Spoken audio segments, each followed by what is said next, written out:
Hi everyone. So here I am. Just got home from the gym, had a shower, and I'm ready to go. So my name's Beck, and tonight I'm doing the DDUDE. Druids don't discuss everything, and the thing that we're discussing tonight is children and Druidry, but specifically how to build a connection with nature with children. Now, I'll wait a little bit just to see if anyone chimes in, but for most of the people who will be watching this afterwards, if there are any questions or things that pop up that you would like to know about, put them in the comments and I'll try to add them in later on as we catch up. Hi Bernie, hi Lise. All right, so I'm just gonna dive in. So I guess the first thing to think about is, why is a connection with nature so important? Now, we're all a little bit biased, I'm guessing, because we all care quite a lot about the environment and about nature and about building that connection. But for a lot of children these days, they don't necessarily have people around them who care about it as much as we do. And so we just want to provide as much opportunity, experience, and knowledge as possible that helps to build that connection for young children. And always remember that children will take their cues from those people that they view as important. And what's important to you will become important to children as well. So if you care, they will care.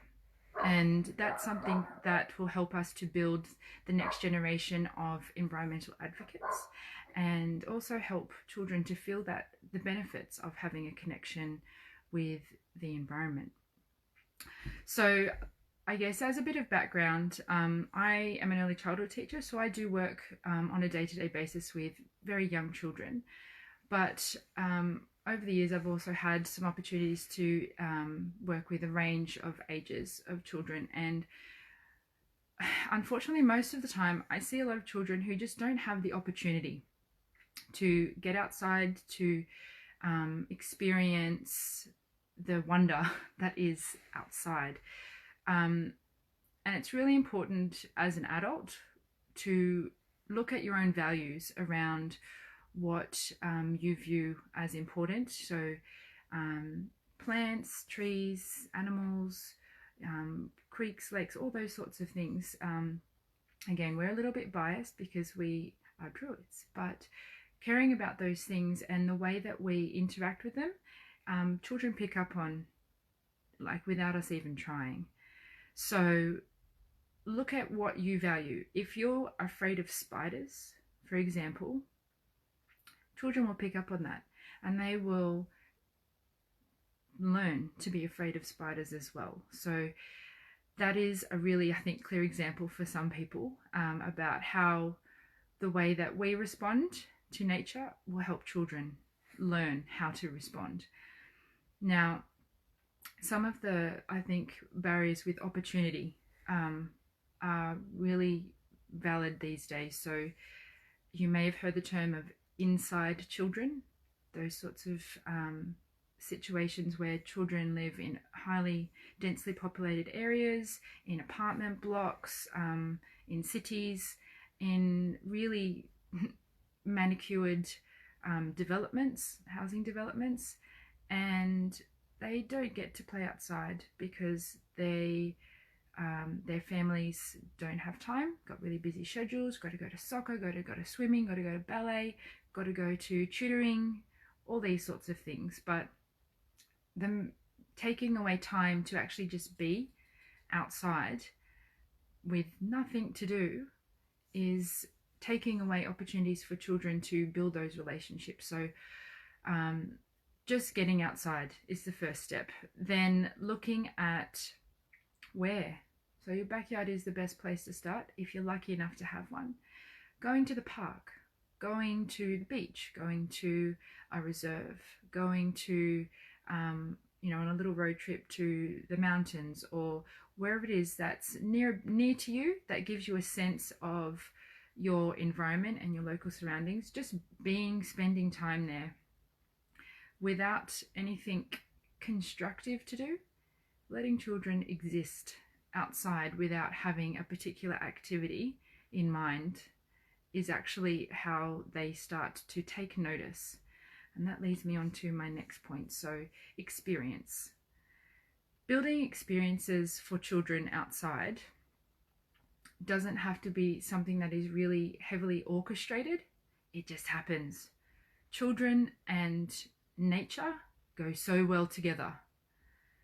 They are made for each other, you could say, but unless they have opportunity to be outside and are kind of left alone a little bit to just go and play, they're not going to be able to have that interaction with the environment, to be still, be quiet, or be very active and notice the small things, which is one of the ways that we then can build our knowledge as well.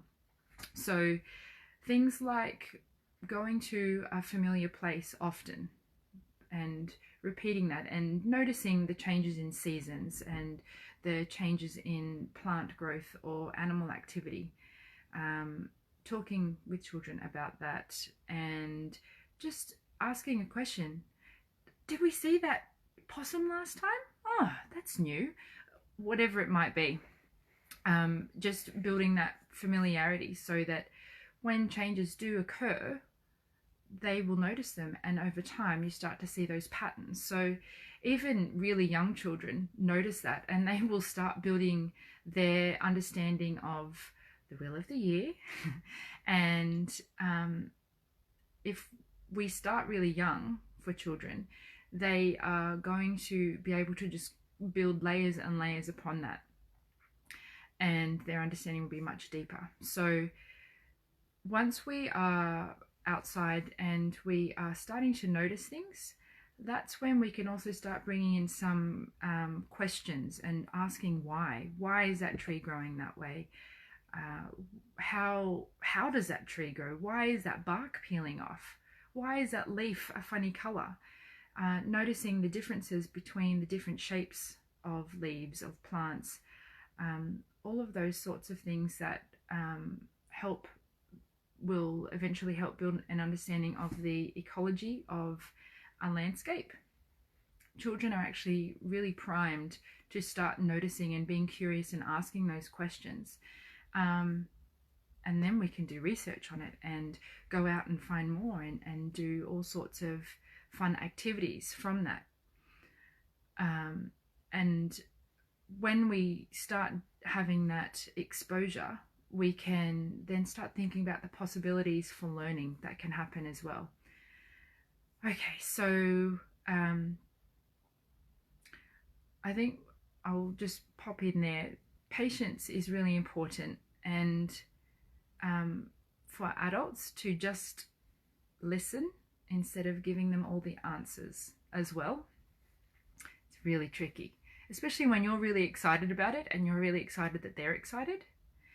Letting them ask the questions and then find out the answers, posing answers as well, is a really important part of that process of learning, but also of building a connection and a relationship with nature, a particular tree, a particular park, or whatever it might be, so that over time, visiting things, you might have a familiar tree, and you might greet the tree every morning. Children like those kinds of rituals as well, and take them up fairly readily, and often will create their own without even being prompted. And that is something that we can take a lesson from as adults, but also take lead from, let them lead the way in how they want to learn about the environment.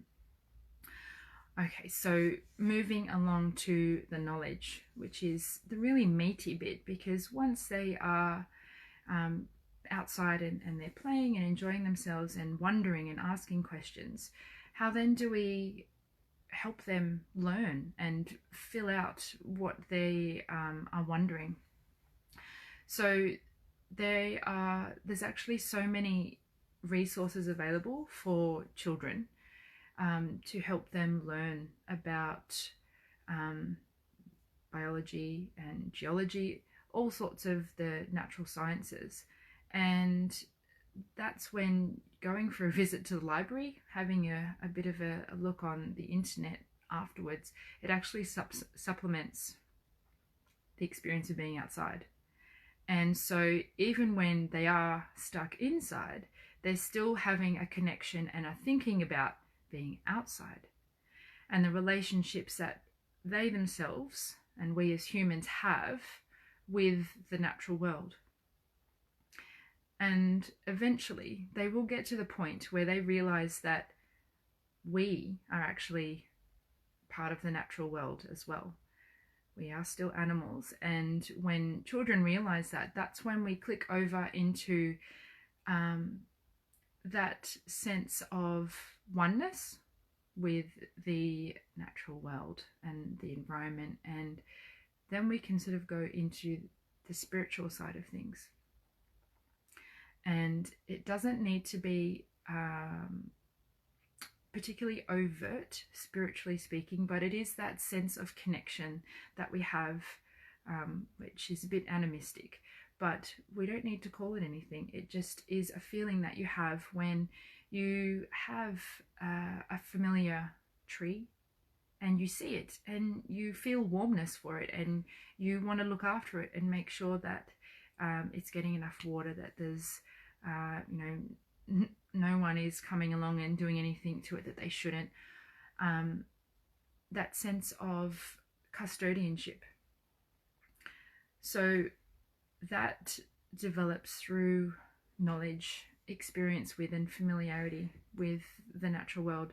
And we can then start building some reciprocal relationships through these experiences.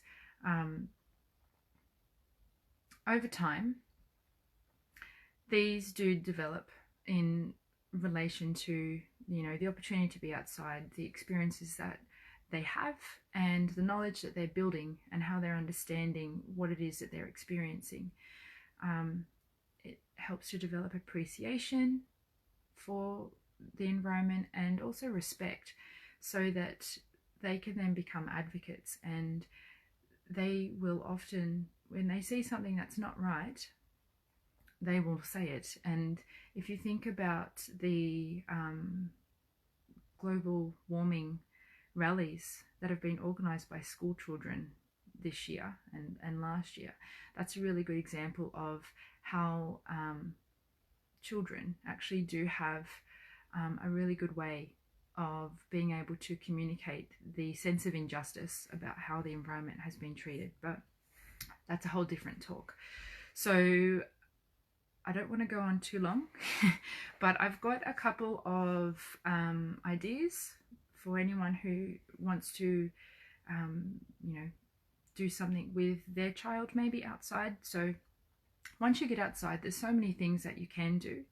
Sometimes it can be overwhelming, but it starts with taking a step outside and looking up, looking around and looking down, being patient and just letting that happen. We don't need to go on a massive walk or a hike. Sometimes you just need to go to a place and sit there for a while.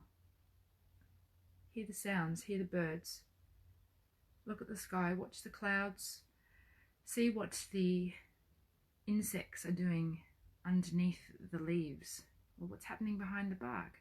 Looking closer, listening closer, and feeling. That's the first thing that you need to do. And then they'll start to see some interesting things. So I am a teacher. I have a hoarding problem, but in this occasion it comes in handy. So for example, this is made out of some lamandra that I decided to weave a basket out of one day, because that's what you do. but it's actually really simple. So just looking at the resources that we have around us, what they possibly have been used for by the Indigenous people of a particular place, but then also looking at it creatively. What can we use that for? So I often make these sorts of little things, and they're good for storing stuff in, lots of treasures. But there's also an element of creativity. So when I've done this with the children that I work with, this will become some magical nest or some little dilly bag that they carry around with and, you know, engage in dramatic play. But even when they make their collections, looking at some of the different things. So segue. This is a mandala, which some people who are at Druid Camp might recognize. But there's so many different seeds, seed pods, leaves, all sorts of weird and wonderful things that can be used to make artworks. But as we're collecting them, we're discussing with the children what they are, you know, what they look like, their physical properties.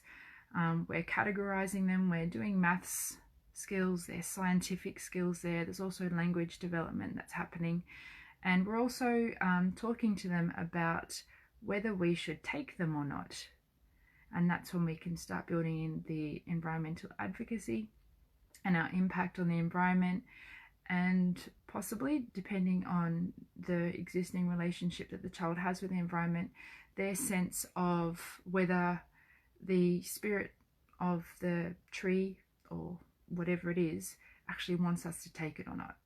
And again, that can develop over time, but I know some very young children who are capable of recognizing that feeling, and we can sort of help them recognize that.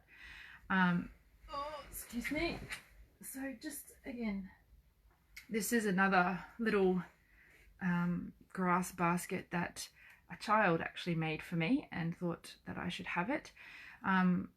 We found all these different sorts of feathers, and it was very special. It was added to over the course of a year, and a number of learning opportunities came out of this, not just about the weaving and all of the sort of fine motor development that happens from doing that and the concentration, but about the birds, where that, you know, these feathers came from. Why did the feathers fall out? And all of those sorts of conversations as well. So we can, you know, sort of use whatever happens around us to create discussions. Now I've got one more thing. Okay, so sometimes we don't have to go outside.